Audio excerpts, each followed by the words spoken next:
The 13th verse of the Tao Te Ching. Quote, "Favor and disgrace seem alarming. High status greatly afflicts your person. Why are favor and disgrace alarming? Seeking favor is degrading, alarming when it is gotten, alarming when it is lost. Why does high status greatly afflict your person? The reason we have a lot of trouble is that we have selves. If we had no selves, what trouble would we have? Man's true self is eternal, yet he thinks, I am this body and will soon die. If we have no body, what calamities can we have? One who sees himself as everything is fit to be guardian of the world. One who loves himself as every one is fit to be teacher of this world." Unquote. Living with an independent mind. The essential message of this 13th verse of the Tao Te Ching seems to be that it's crucial to remain independent of both the positive and negative opinions of other people. Regardless of whether they love or despise us, if we make their assessments more important than our own, we'll be greatly afflicted.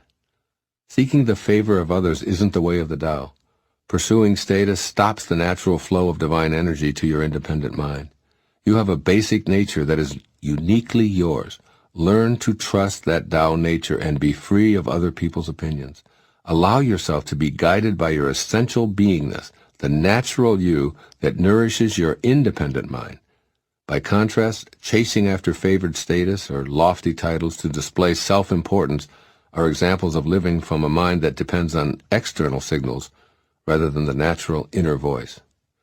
The Tao doesn't force or interfere with things. It lets them work in their own way to produce results naturally. Whatever approval is supposed to come your way will do so in perfect alignment. Whatever disfavor shows up is also a part of this perfect alignment. Lao Tzu wryly points out that pursuing favor is alarming regardless of the outcome. If you gain approval, you'll become a slave to outside messages of praise. Someone else's opinion will be directing your life. If you gain disfavor, you'll push even harder to change their minds, and you'll still be directed by forces outside of yourself. Both outcomes result in the dependent mind dominating, as opposed to the way of the Tao, in which the independent mind flows freely.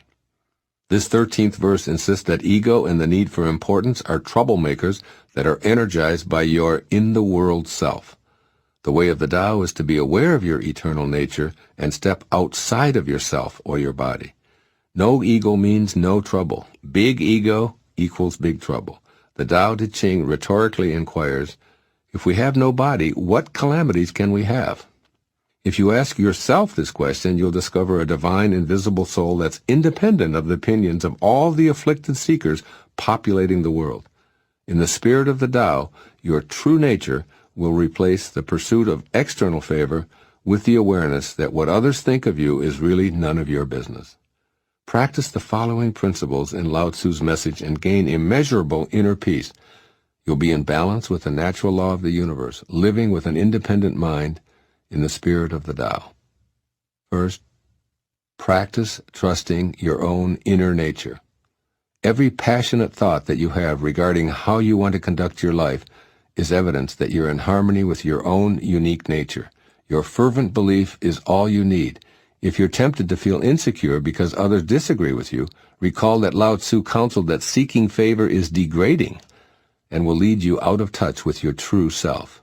Give yourself permission to remember that you're not only your body, and that others' opinions about what you should or shouldn't be doing probably aren't taking into account your true eternal being. Those other people are also not only their bodies, so seeking their approval doubles the illusion that the physical is all that we are. Your worldly self isn't your true identity, so trust your eternal self to communicate with you. It will do so through your inner nature, where you'll honor it through an independent mind. Respect your vision and trust your natural, passionate thoughts that are aligned with the loving essence of the Tao. And secondly, practice being the person Lao Tzu describes in this 13th verse. Affirm the following: I am a guardian of the world, and I am fit to be the teacher of the world. Why? Because you recognize your connection to everyone and everything through an independent mind whose source is love. By living from your eternal self, you'll become a mystical teacher and guardian. The approval that your worldly self sought will be felt as what it was, the dependent mind's struggle to engage life as if it depended on external approval. Do the Tao now. Ask yourself right now, what's my own nature if I have no outside forces telling me who or what I should be? Then, work at living one day in complete harmony with your own nature, ignoring pressures to be otherwise. If your inner nature is one of peace, love, and harmony as a musical genius, for instance, then act on just that, just for today.